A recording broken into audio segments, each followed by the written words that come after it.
ओम शांति। ओम शांति।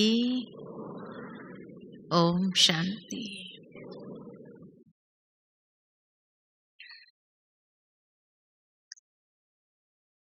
बाबा ने हम सबको यही परम लक्ष्य दिया है कि हम हर एक ब्राह्मण जीवन से अनेक आत्माओं को बाप की सूरत और सीरत स्पष्ट करें। और गुजरात ने तो इस साल को विशेष दिव्यता संपन्न वर्ष मनाने का एक निर्णय लिया है। तो अब समय अनुसार अगर देखा जाए तो वास्तव में यही स्थिति इतनी पावरफुल रूप से बनानी है ताकि हर एक को साक्षात्कार हो सके दिव्य दर्शनीय मूर्तों का। जिस तरह से आदि में ब्रह्मा बाबा और श्री कृष्ण का साक्षात्कार हर एक को होता था और उस साक्षात्कार के माध्यम से ही यज्ञ स्थापना हुई। ऐसे बाबा हमेशा कहते आदि सो अंत। बीच के समय में हमारी दादियों के द्वारा साक्षात्कार कईयों को हुआ। कई विदेशी भाई बहनें ज्ञान में उसी आधार पर आए। किसी को प्रकाशमणि दादी का साक्षात्कार हुआ, किसी को गुलजार दादी का साक्षात्कार हुआ, तो किसी को जानकी दादी का साक्षात्कार हुआ। और उन आत्माओं ने जैसे यही प्रेरणा प्राप्त की कि सेंटर जाओ, और इस तरह से कई विदेश के सेंटर अपने खुले जब ये दादियों का साक्षात्कार हुआ। तो आदि में हुआ, मध्य में हुआ, अभी अंत में भी हम सभी आत्माओं के द्वारा दुनिया की आत्माओं को यही साक्षात्कार हो अपने दिव्य मूर्त के द्वारा, जिससे वो आत्माएं भी अंत में राहत प्राप्त करे, उन रूहों को राहत मिले, या उनको भी किसी न किसी रूप से परमात्मा वर्षे का अधिकार प्राप्त हो जाए। चाहे त्रेता के अंत तक भी कुछ न कुछ अंजलि प्राप्त हो जाए। तो ऐसे बाबा कहे ड्रामा में ये पाठ चलना है,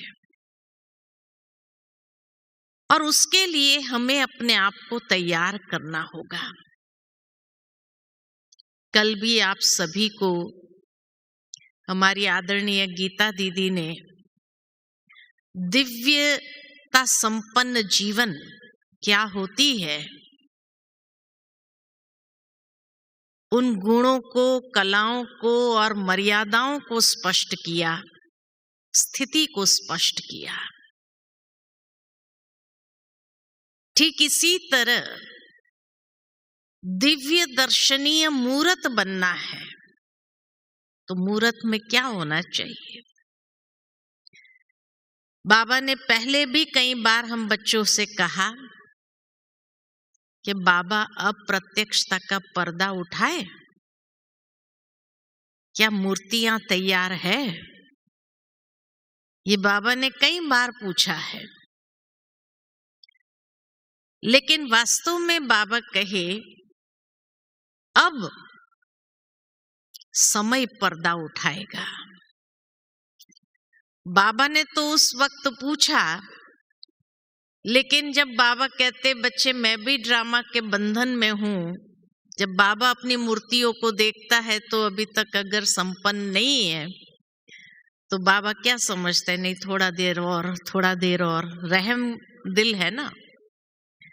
लेकिन बाबा ने एक मुरली में कहा था कि बच्चे अब ड्रामा पर्दा उठाएगा। उस समय बाबा भी कुछ नहीं कर सकेगा। और उस समय अगर मूर्तियां तैयार नहीं होगी तो क्या होगा? तो क्या होगा? वो खंडित मूर्ति गिनी जाएगी। और खंडित मूर्ति पूजा के योग्य नहीं होती है, मंदिर में रखने के योग्य नहीं होती है, वो म्यूजियम में रखने योग्य होती है। तो हमें म्यूजियम वाली मूर्तियां बनना है या मंदिर वाली मूर्तियां बनना है? मंदिर वाली मूर्तियां बनना है ना। तो जब मंदिर वाली मूर्तियां बनना है तो अपने आप को अभी फाइनल पॉलिशिंग ही करना होगा। अब अपने आप को इस तरह से संपूर्ण रीति से तैयार कर देना होगा। अब तैयारी में क्या क्या चाहिए? ऐसे दिव्य दर्शनीय मूर्त बन करके सबको आशीर्वाद दे या परमात्मा की सूरत और सीरत स्पष्ट कर सके, तो ऐसे हमारे में क्या होना चाहिए? तो सोचो, कोई भी मंदिर की मूर्ति को सामने ले आओ, क्योंकि जब बाबा कहते हैं कि जब आप 5 स्वरूप का अभ्यास करते हो तो द्वापर युग में क्या देखते हो? अपने को भी पूज्य स्वरूप में देखते हो। तो पूज्य स्वरूप हम सभी का है, हम सभी वो दर्शनीय मूर्त है। क्योंकि बाबा एक एक बच्चे के द्वारा दुनिया को ये अनुभव कराएगा कि ये मेरे बच्चे हैं, देखो। तभी तो लोग भगवान की महिमा गाएंगे, क्या हो प्रभु तेरी लीला अपरंपार, तुमने कैसे कैसे को क्या बना दिया। तो लोगों ने हमारा पहला स्वरूप भी देखा था, और जब उनको अंतिम समय साक्षात्कार होगा और हमारा दिव्य दर्शनीय स्वरूप देखेंगे, तभी तो भगवान की महिमा गाएंगे। क्या हो प्रभु तेरी लीला अपरंपार है, तुमने एक एक को कैसे कैसे को क्या क्या बना दिया, तभी तो कहेंगे ना। तो हम सबके द्वारा बाबा की प्रत्यक्षता होनी है, कोई एक दो के द्वारा नहीं होनी है। और जब हम सबके द्वारा ये प्रत्यक्षता होगी तो जो जो संपन्न मूर्ति होगी, उस वक्त संपूर्ण मूर्तियां होगी जिनका दर्शन बाबा कराएगा। खंडित मूर्तियों का तो दर्शन नहीं कराएगा, लेकिन संपूर्ण मूर्तियों का दर्शन कराएगा।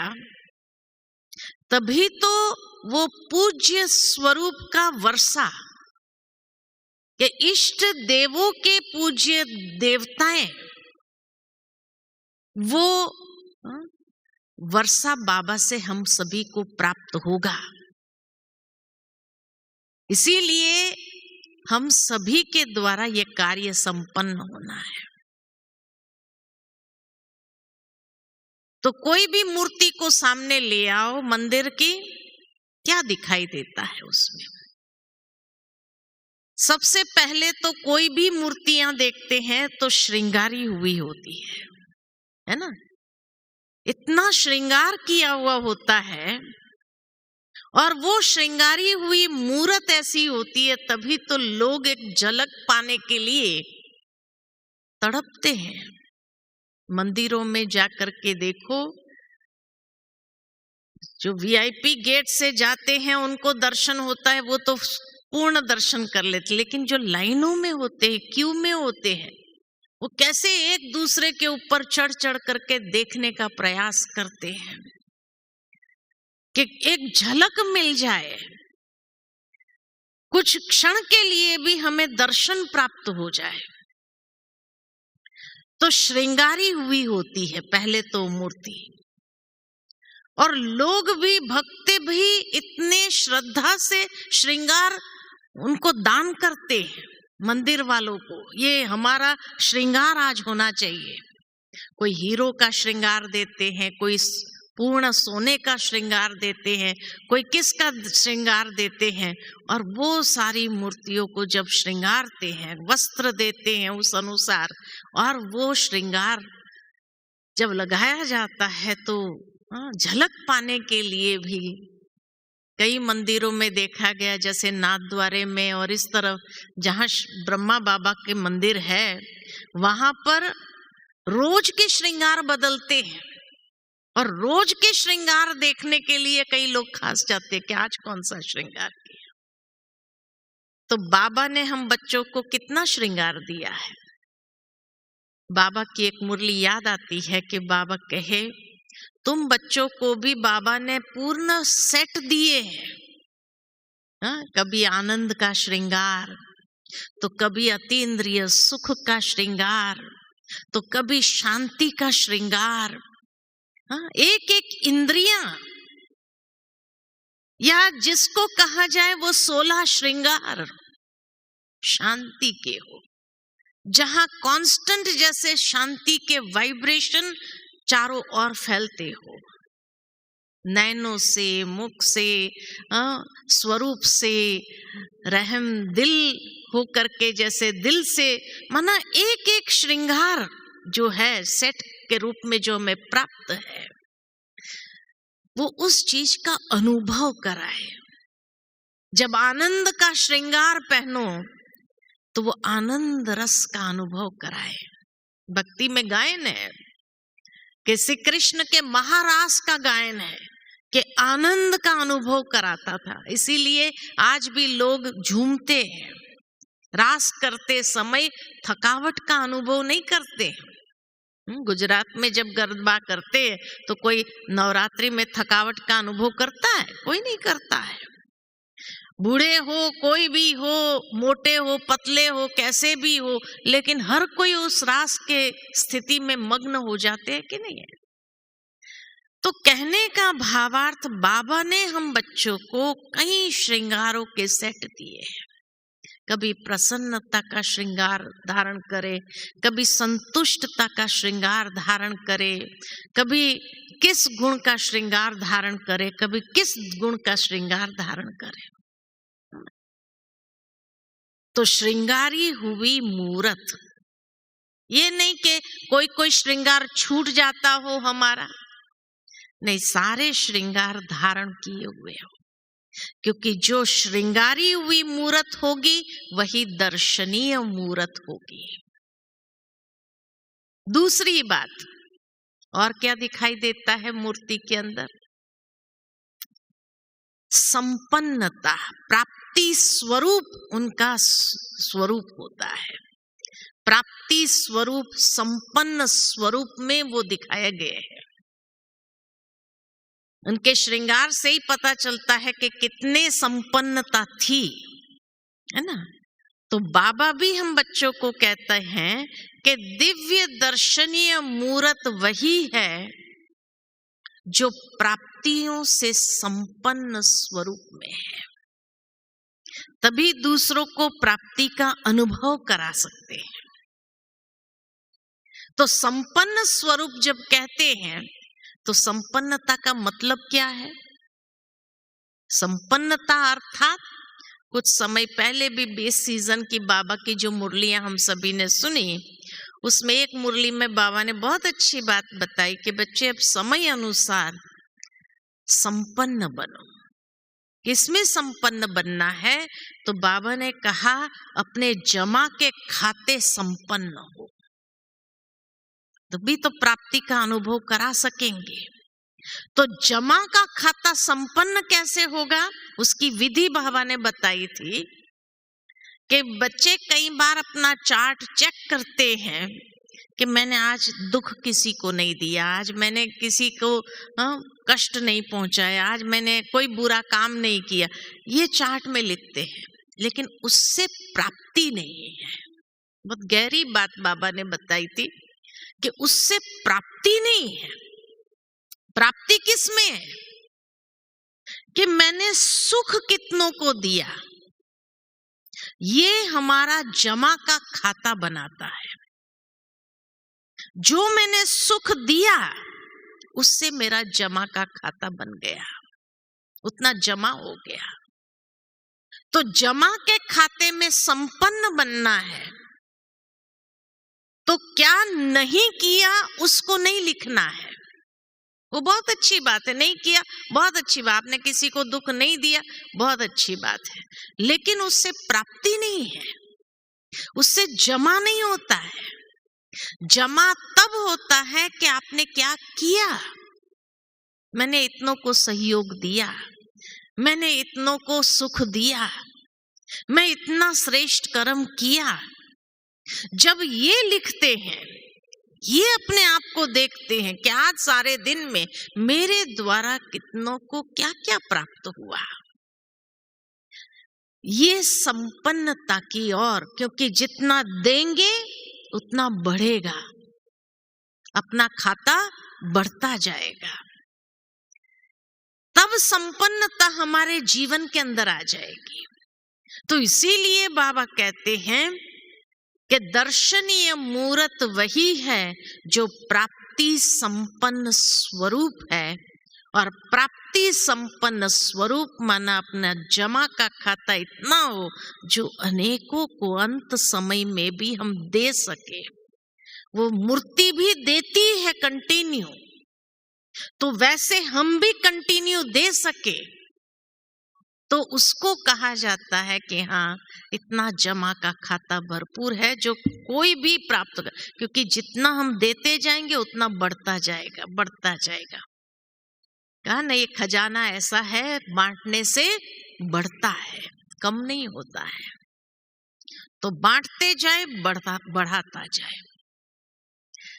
तीसरी बात कि दिव्य दर्शनीय मूर्त बनने के लिए दिव्यता के वाइब्रेशंस चारों ओर फैलने चाहिए। वो दिव्यता के वाइब्रेशंस कैसे फैलेंगे? कल भी गीता बहन ने ये बात बहुत अच्छी सुनाई है आपको कि दिव्यता किसको कहा जाता है? कि जहां दिव्य गुण प्लस पवित्रता हो, दिव्य गुण प्लस पवित्रता दोनों जब मिल जाती है तो दिव्यता हो जाती है।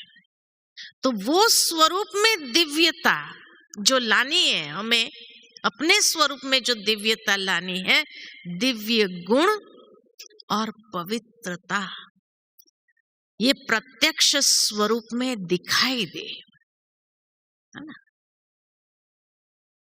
जहां बाबा ने बहुत सुंदर बात आगे कही थी, जहां बोल चाल और भाषा में अलौकिकता हो और हर कर्म चरित्र बन जाए, ये दिव्यता संपन्न स्वरूप है।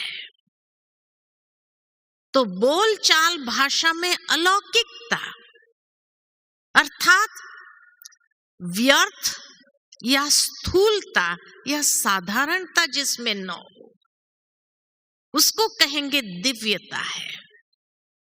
इसके एक एक बोल जैसे अमूल्य महसूस हो, जिसको सुनने के लिए कोई ध्यान से सुनते हैं, उसको कहते हैं दिव्यता संपन्न या अलौकिकता है उसके वचनों में। अगर बार बार हम साधारणता में आते हैं तो वो साधारणता हमारी दिव्यता को खत्म कर देता है। दिव्यता माना साधारणता से ऊपर। जितना दिव्यता संपन्न वो वाइब्रेशंस चारों ओर निकलेंगे, उतना चारों ओर वातावरण के अंदर भी वो व्यर्थ को समाप्त करने की शक्ति रखती है। तो दिव्य दर्शनीय मूर्त अर्थात दिव्यता संपन्न, और दिव्यता का अर्थ हमने देखा दिव्य गुण और पवित्रता का कॉम्बिनेशन। उसके साथ साथ जो बाबा ने कहा चेहरा और चलन में वो स्पष्ट दिखाई दे। दिव्य गुण और पवित्रता ये चेहरे और चलन से स्पष्ट हो, या जिसको कहा जाए चेहरे और चलन में वो रूहानियत हो। बोल चाल और भाषा में जो प्राप्ति का अनुभव कराने वाले हो, अलौकिक हो, और साथ ही साथ हर कर्म चरित्र बन जाए, यानी यादगार बन जाए, या दूसरों को भी प्रेरणा दे सके। आज भी जब बाबा के दादियों के कर्म को कोई याद करता है कि इनके कर्म में क्या क्या बातें थी जो आज भी हमें इंस्पिरेशन देती है, प्रेरणा देती रहे कि हम भी ऐसा करें, तो उसको कहते हैं दिव्यता संपन्न। और ये दिव्यता को लाने के लिए, प्रैक्टिकल स्वरूप में लाने के लिए क्या होना चाहिए? तो बाबा ने बहुत स्पष्ट किया था, दिव्यता स्वरूप माना फरिश्ता स्वरूप, चैतन्य में चलता फिरता फरिश्ता स्वरूप। फरिश्ता स्वरूप यानी लाइट, खाली मस्तक पर लाइट दिखाई दे ऐसा नहीं, लेकिन उसके सारे स्वरूप में वो लाइट का कार्ब जैसे चारों ओर फैला हुआ स्पष्ट दिखाई दे। तो चलते फिरते ऐसे जब लाइट के स्वरूप चलने लगेंगे, वही हर एक को साक्षात्कार कराएंगे। तो इसीलिए बाबा हम बच्चों को ये बात बार बार कहते हैं कि बच्चे अब फरिश्ता बनो, फरिश्ता बनो। लाइट का साक्षात्कार तभी करा सकते हैं जितना हमारे ऑरा के अंदर, हमारे प्रभा मंडल में चारों ओर वो दिव्य लाइट स्पष्ट दिखाई देने लगे, तभी तो उस बाबा का प्रत्यक्ष साक्षात्कार हम करा सकेंगे। तो इसीलिए अपनी सूरत और सीरत में वो फरिश्तापन के अर्थात हल्कापन, न्यारापन, उपरामता जितनी आती जाएगी उतना दिव्य दर्शनीय मूर्त बनते जाएंगे। ये फरिश्ता स्वरूप ही जैसे बैठे होंगे एक स्थान पर, लेकिन दूर भी दूसरे कोने में कोई व्यक्ति होगा, उसको भी ऐसा अनुभव होगा जैसे कोई सफेद वस्त्रधारी आए और हमें ये प्राप्ति का अनुभव करा के गए, हमारे मन को शांत करके गए।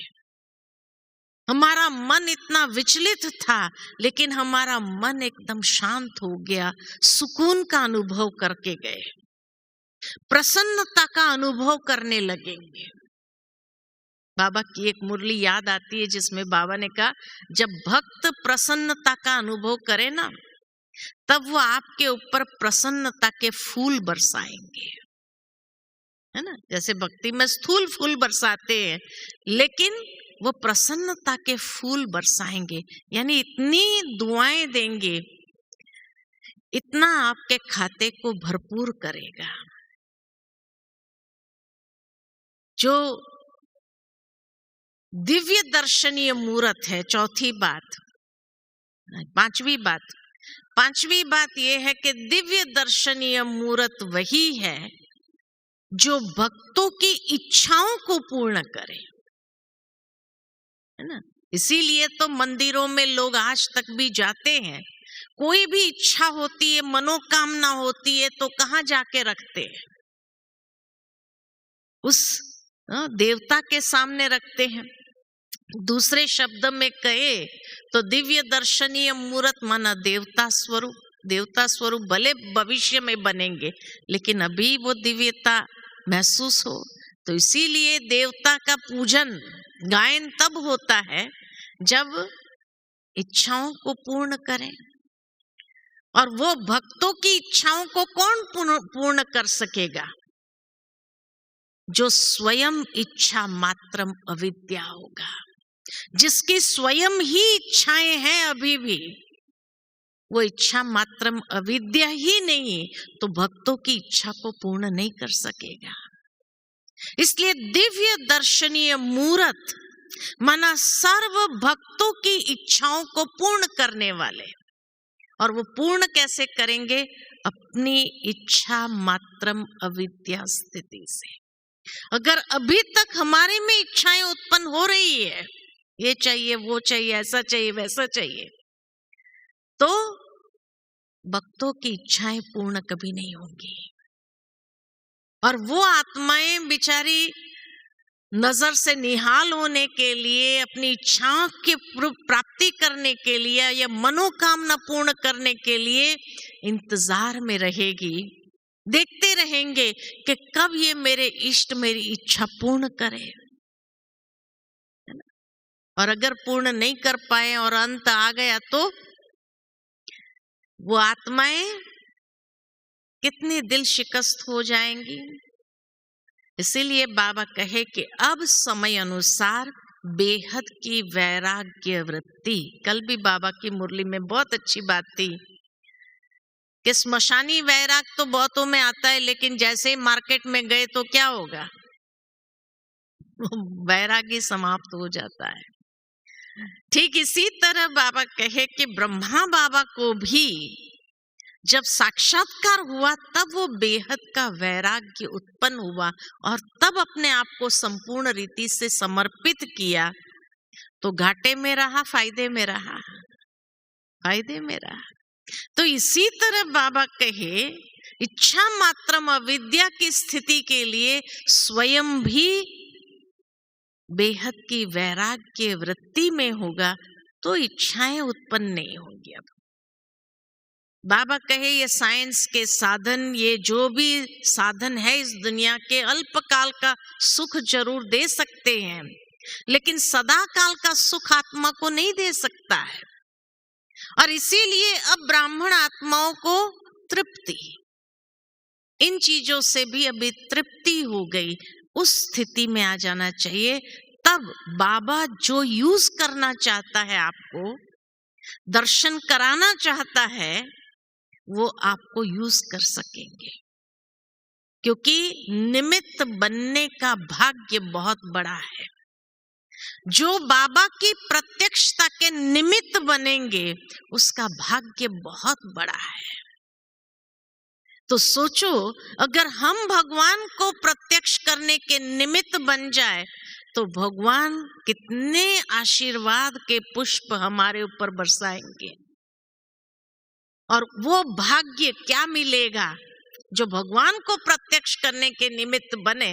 और ये चांस बाबा हर एक को देता है, जो लेना चाहे खुला द्वार है। दूसरे सेवाओं में चांस मिला नहीं मिला, ये हुआ नहीं हुआ, उसमें ऊपर नीचे हो सकता है या कोई आपका आगे बढ़ने से रोक सकता है, लेकिन परमात्मा प्रत्यक्षता के निमित्त बनने में कोई आपकी टांग खींच नहीं सकता है, आपको रोक नहीं सकता है।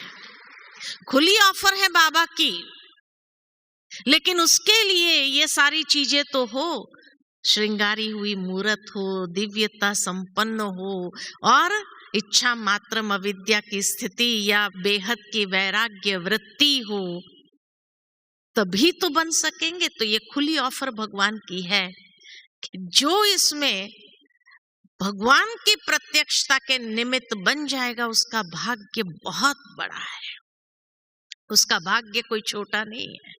जिस तरह ब्रह्मा बाबा शिव बाबा को प्रत्यक्ष करने के निमित्त बने कि जो भी उस समय साकार की पालना लिए हुए हैं, आज भी थोड़े बहुत रहे हैं, वो आज भी कहते बाबा के सामने जाते थे, सब भूल जाता था, हमें किस लिए आए, क्या कहने आए वो भी भूल जाता था। और बाबा अगर वहां से गुजरता था तो ऐसा लगता था कि एक लाइट का बादल वहां से गुजर गया, ये महसूस करते थे। तभी तो इतना बड़ा नंबर 1 का भाग्य प्राप्त किया। मम्मा ने भी सूक्ष्म में अपने ऊपर वो मेहनत की, इसी तरह दादियों ने भी अपने ऊपर ये सूक्ष्म मेहनत की, तभी तो भगवान की प्रत्यक्षता के निमित्त बने और कईयों को साक्षात्कार कराने के निमित्त बने। तो इसी तरह अब अंतिम समय के लिए बाबा ने हर एक को ये ऑफर दी है, जो चाहे वो ले सकता है, उसमें कोई आपको रोक नहीं सकता, किसी की ताकत नहीं जो आपको रोक सके। लेकिन बनो तो सही, और जो बनेगा, जो करेगा सो पाएगा। और इसीलिए नंबर 1 की माला में जो नंबर 1 ग्रेड, संडे की मुरली में भी बाबा ने पिछले 2 संडे से ये बात कर कि फर्स्ट ग्रेड में तो जा सकते हैं, फर्स्ट नंबर फिक्स हो गया, लेकिन फर्स्ट ग्रेड में तो जा सकते हैं। फर्स्ट ग्रेड में तो अभी तो बहुत सीटें खाली है। तो जो दिव्य दर्शनीय मूर्त बनता है वो फर्स्ट ग्रेड में चला जाता है अपने आप, वो इसको रोक नहीं सकता है। तो सोचो कि कहाँ जाना है। इसलिए पूछा कि खंडित मूर्ति म्यूजियम में जाना है या दर्शनीय मूर्ति बन करके मंदिर में स्थापित होना है, ये हमारे ऊपर है। लेकिन जैसे बाबा ने कहा कि एक एक कर्म उसका यादगार चरित्र बन जाए, तो हम देखें कि हमारे कर्म यादगार है। बेहद के वैराग्य वृत्ति के आधार पर जो भी हम कर्म करेंगे सहजता से, वो सहजता से एक यादगार बन जाएगा, अनेकों के दिल में छाप लग जाएगी। तो ऐसी छाप लगाने वाले हमारे कर्म हैं, जिसको देखते ही कहे कि हाँ, इसके ये कर्म ने मुझे बहुत जीवन के अंदर प्रभाव डाला है कि मैं भी प्रभावित होकर के यही इंस्पिरेशन ले, मेरे कर्म भी ऐसे हो। तभी बाबा कहते हैं कि जो दर्शनीय मूर्तियां हैं मंदिरों में, उनके हर कर्म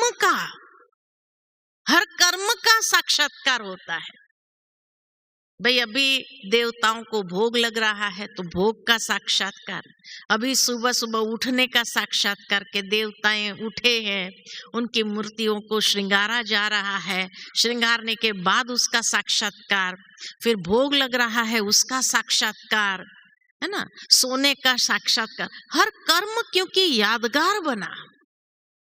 तो इसी तरह बाबा कहे कि आपके कर्म भी यादगार बन जाए, तब वो साक्षात्कार मूर्त या दर्शनीय मूर्त बनेंगे। नजर से निहाल करते हैं वो दर्शनीय मूर्त के जिसके दृष्टि लेने के लिए भी, जब हमारी गुलजार दादी स्टेज पर आती थी, बस दादी की एक दृष्टि मिल जाए, कैसे करते थे सब एकदम, बाकी सब साइड पर, बच्चे भी अगर कुछ आवाज करते तो ऐसे ऐसे करके रख देते थे। अभी देखो दादी को देखो, दादी को देखो, कहते थे कि नहीं कहते थे? दादी की एक दृष्टि मिल जाए, ये है दिव्य दर्शनीय मूर्त। तो जैसे साकार में हम सभी ने देखा है, जो लास्ट में भी आए बाबा के पास में, उन्होंने भी दादी का ये स्वरूप, या अभी भी जब अव्यक्त मुरली चलती है तो ये स्वरूप दादी का दिखाई देता है, और अभी भी महसूस होता है कि अभी भी दादी के द्वारा बाबा के वो दृष्टि हमें प्राप्त हो रही है। एकदम शांत चित्त होकर के जैसे दृष्टि लेना शुरू कर देते हैं। दादी यहाँ जहाँ जाती थी तो हर एक को जब दृष्टि, लोग खड़े हो जाते थे, नजर से निहाल होने के लिए खड़े हो जाते। तो ये है कि उनकी दृष्टि में ऐसा क्या था जो लोग खड़े हो जाते थे? उनकी दृष्टि में बस बाबा की याद थी, एक की याद, और उस एक की याद, एक के साथ सर्व संबंध उनके थे। तो इसीलिए कोई भी इंसान सामने होता था, उनको न्यारा प्यारा होकर के दृष्टि देते थे, उनको हम बाबा की याद दिला देते थे। तो ये स्वरूप हमारा भी होना चाहिए। जब मैं बाबा की एक अव्यक्त मुरली पढ़ रही थी तो बाबा कहते हैं कि जब बाबा चक्कर लगाने जाता है भक्तों के पास तो भक्त पुकारते हैं, चिल्लाते हैं, दया करो, हे मेरे इष्ट मुझ पर रहम करो। तो बाबा कहते हैं बाबा से ये दृश्य जब बाबा देखता है तो बाबा को बहुत तरस आता है। कल परसों की मुरली में भी, परसों की मुरली में भी बाबा ने कहा बाबा को किन बच्चों पर तरस आता है, कहते हैं ना। तो बाबा को तरस आता है उन भक्तों के जब चिल्लाते हैं, करते हैं। तो बाबा कहते हैं बच्चे आप उनकी मनोकामना को पूर्ण करो। तो किसी बच्चे ने कहा बाबा ऐसे समय पर आप ही पूर्ण कर दो वो बेचारे भक्तों की मनोकामना। वो चिल्ला रहे हैं, पुकार रहे हैं, दुख में है, दर्द में है, तो उनकी मनोकामना आप ही पूरी कर दो ना। तो बाबा ने क्या कहा होगा? चिट-चैट चल रही थी वो उस मुरली के अंदर बाबा की और बच्चों के साथ। तो बाबा बच्चों की बात सुनाते थे कि कई बच्चे सोचते हैं कि बाबा ही पूरी कर दे उनकी मनोकामना। तो बाबा ने क्या कहा होगा? मैं तो कर सकता हूं, लेकिन ड्रामा में ये पार्ट बच्चों का है। बच्चों को अब दुख हरता सुख करता बनना है, बच्चों को अब सुखदेव बनना है। सुखदाता के बच्चे हैं तो सुखदेव बच्चों को बनना है। बाबा करना चाहे तो भी बाबा नहीं कर सकता है, क्योंकि ये भाग्य बाबा बच्चों को देना चाहता है। क्योंकि जब ये भाग्य आप लेंगे तब आपको आंतरिक जो इनर सेटिस्फैक्शन मिलेगी, आंतरिक संतुष्टि का अनुभव जो होगा वो बाबा को तो है ही है ना। और बाबा को जिसका पूरा करना है वो तो पार्ट बाबा बजा ही रहा है। लेकिन बाबा को जिन बच्चों का भाग्य बनाना है, ड्रामा को भी जिन बच्चों का भाग्य बनाना है, तो वो बच्चों को ही करना पड़ेगा। इसलिए बाबा कहते हैं, बाबा को तरस आता है कि अभी तक मेरे बच्चे तैयार नहीं हुए हैं कि उन भक्तों का दुख हरे, उनको सुख दे और सुख देते हुए उनको तृप्त करे। बाबा ने कहा ये कल्प वृक्ष के पत्ते जो है ना, ये आत्मा रूपी पत्ते जो है ये सूख गए हैं, मुरझा गए हैं। अब मुरझा गए हैं, सूख गए हैं, तो उसके लिए उनको सकाश मिले, उनको शक्ति मिले, तो उसके लिए आपको स्वयं बीज स्वरूप स्थिति में स्थित होना पड़ेगा। तब हर पत्ते को सकाश मिलेगी, हर पत्ते को हरा भरा कर सकेंगे वापस। जो सूख गए हैं, मुरझा गए हैं, इतने दुख दर्द में मुरझा गए, तो उनको ताजा करना है, उनको वो शक्ति प्रदान करनी है। तो उसके लिए जितना स्वयं बीज स्वरूप स्थिति में स्थित हो जाएंगे तो उनको वो सकाश, वो शक्ति पहुंचा सकेंगे और एक एक पत्ते को पुनः हरा भरा कर सकेंगे। तो इसीलिए बाबा कहे ये भाग्य बाबा बच्चों का बनाना चाहता है। बाबा कोई बना तो क्या सतयुग के अंदर खाली एक बाबा ही राज करेंगे और कोई होंगे नहीं साथी? तो इसीलिए बाबा चाहता है और ड्रामा भी चाहता है कि ये काम बच्चों का है, जो बच्चों को ही करना है। तो इसलिए अब समय अनुसार ऐसा पुरुषार्थ करना है, ऐसी दिव्यता को अपने जीवन के अंदर, अपने कर्मों के अंदर, अपने बोल चाल में ले आना है, जो हर कोई को सहजता से साक्षात्कार हो और साक्षात्कार सहजता से करा सके कि हाँ हमारे इष्ट आ गए। बाबा कहे जब ये प्रत्यक्षता का झंडा हर एक दिल पर लहराएगा कि मेरा बाबा आ गया, मेरा बाबा आ गया, तब ये कार्य संपन्न होगा। तो ऐसा संपन्नता के आधार से ये दिव्य दर्शनीय मूर्त बन करके हर एक को साक्षात्कार कराना है ताकि परमात्मा का प्रत्यक्षता का झंडा हर एक दिल पर लहराने लगे। तो कब तक करेंगे? हाँ, इसीलिए बाबा कई बार पूछते हैं, और हमारी परम आदरणीय गुलजार दादी ने भी शिवरात्रि का ही दिन चुना था संपूर्णता को प्राप्त करने का, है ना, कि हर एक दिल पर कपड़े का झंडा तो हर साल हम लहराते हैं, लेकिन बाबा कहे ये झंडा दिल पर, प्रत्यक्षता का झंडा दिल पर कब लहराएगा? जब हर आत्मा ये कहने लगे मेरा बाबा आ गया, मेरा बाबा आ गया।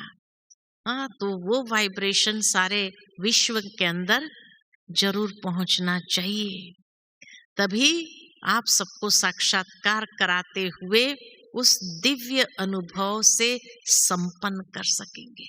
ठीक है? अच्छा, ओम शांति।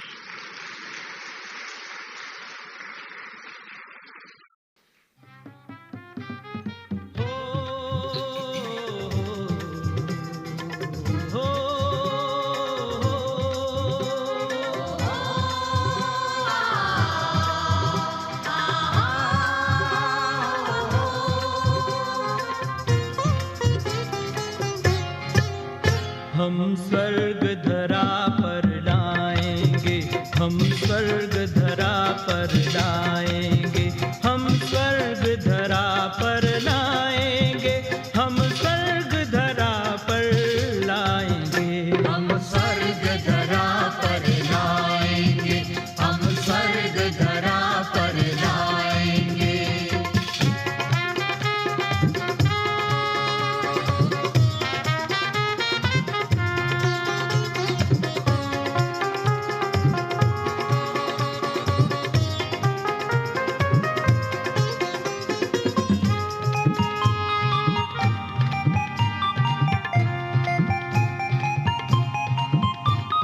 बनेंगे उस भारत की शान जो भारत था देव महान, बनेंगे उस भारत की शान जो भारत था देव महान। हम देवी राज सजाएंगे, हम स्वर्ग धरा पर लाएंगे, हम देवी राज सजाएंगे, हम स्वर्ग धरा पर लाएंगे, हम स्वर्ग धरा पर लाएंगे, हम स्वर्ग धरा पर लाएंगे, हम स्वर्ग धरा पर लाएंगे, हम स्वर्ग धरा पर लाएंगे।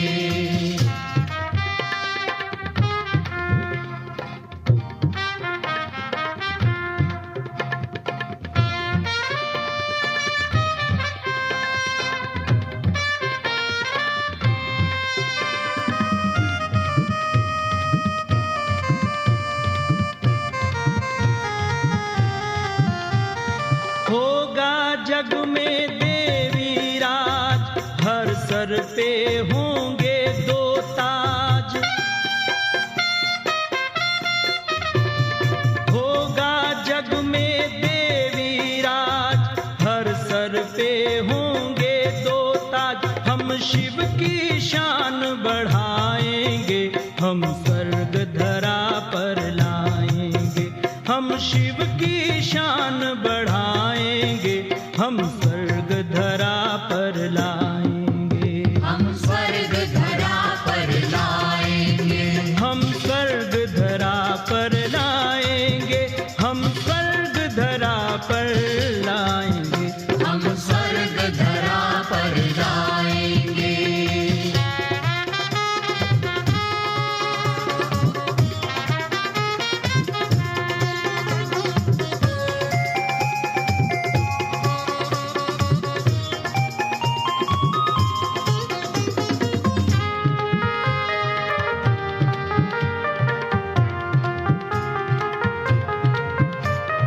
उस भारत की यही पहचान, देवता होगा हर इंसान, उस भारत की यही पहचान, देवता होगा